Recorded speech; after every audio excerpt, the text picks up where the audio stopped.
Introducción. El tema escogido para investigar es si es que las agendas y las notas van de la mano en el desempeño de un estudiante. Los antecedentes son que se deja casi todo al final, no se hacen los trabajos a tiempo y no se tiene una organización correcta. El problema ya cae en eso, en que el desempeño tal vez posiblemente baje de un estudiante.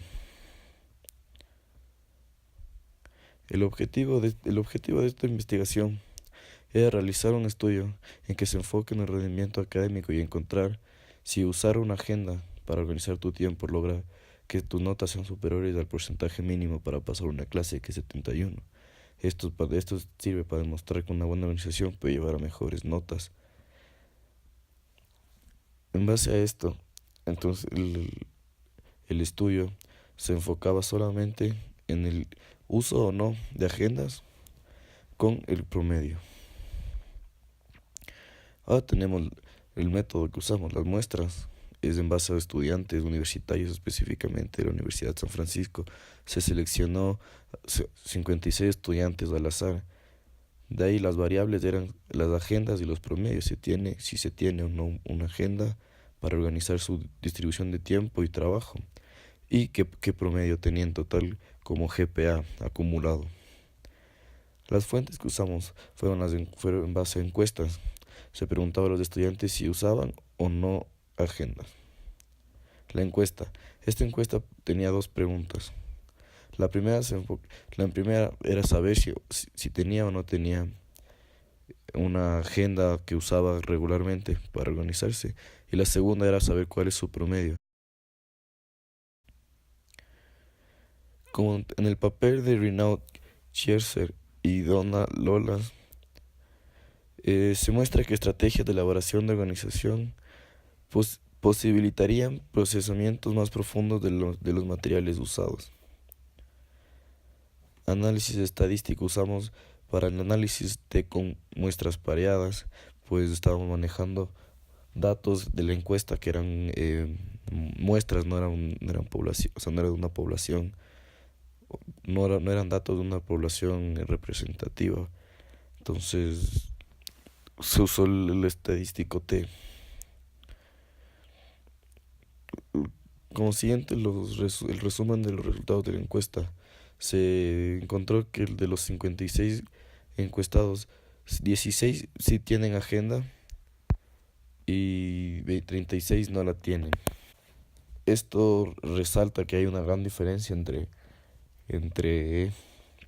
la gente que usa y no usa agenda, pero no se puede hasta ahorita sin la justificación dar ninguna respuesta. Siguiente, hay un gráfico donde vemos los porcentajes de los anteriores resultados. Este gráfico nos demuestra que un 26% está que usa agenda y un 71% no usa. Las hipótesis en esta investigación recaen sobre la nula, que es si la media de los promedios de estudiantes sin agenda menos la media de promedios de estudiantes con agenda es menor o diferente a cero. Es menor. Y la hipótesis alterna, donde refiere a la media de promedios de estudiantes sin agenda menos la media de promedios de estudiantes con agenda es mayor que cero. La diferencia de las hipótesis debería ser mayor. Y los resultados de la prueba T nos demuestran los valores de T y P. Eso encontramos, pues ahí ya nos indica casi la hipótesis que deberíamos seguir. Encontramos que P tiene un valor de 0 menor que 0,0 y T un valor sobre los 43. Además, las medias. En el gráfico igual logramos encontrar sobre las distribuciones, la distribución T que se encuentra teniendo un valor en la zona de riesgo del 1,6. ¿A qué quiere eso? Pues el 0,05% que caiga los datos en esa zona, pues tendrá que ser validado. Como indica el papel de paper, perdón, Navarro 2003, el autor... no, mira que sí puedo. Como indica el paper de Navarro 2003, el autocontrol tiene la capacidad de modular y controlar las propias acciones en una forma apropiada a su edad, sensación de control interno. De alguna forma, al tener una agenda, el autocontrolar podría llevarse a inferir que tiene una mejora en el rendimiento académico. Pero, ¿qué nos dicen realmente los datos? Los datos se enfocan en que el hecho de tener o no agenda no, no, no tiene ningún efecto sobre el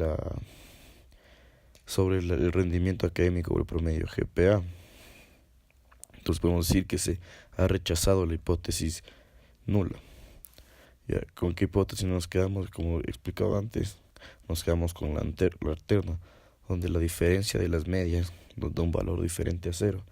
Además de con los criterios de rechazo, donde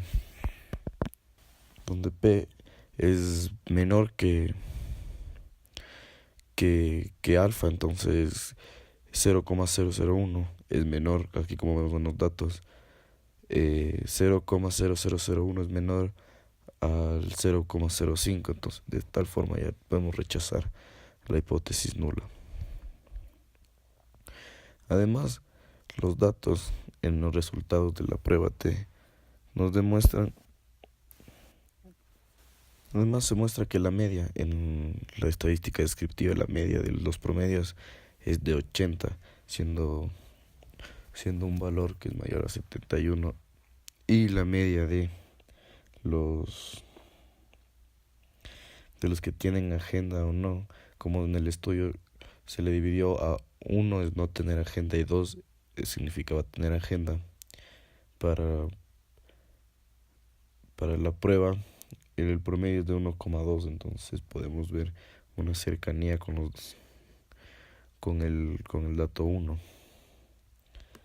Y en base a los resultados y la literatura, en general, la literatura, los papers nos demuestran que la organización es un factor que se influye en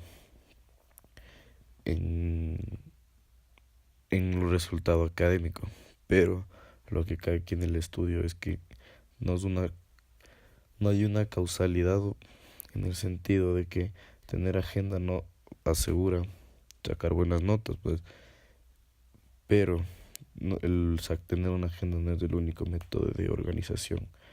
Papers que nos explicaban que sistemas que incluso uno ya tiene, como un autocontrol, una autopercepción del tiempo, lleva a tener un mejor rendimiento académico. Los principales hallazgos fue que el primero es la agenda, tener una agenda, un sistema como la agenda de organizar tiempo no asegura tener un buen desempeño,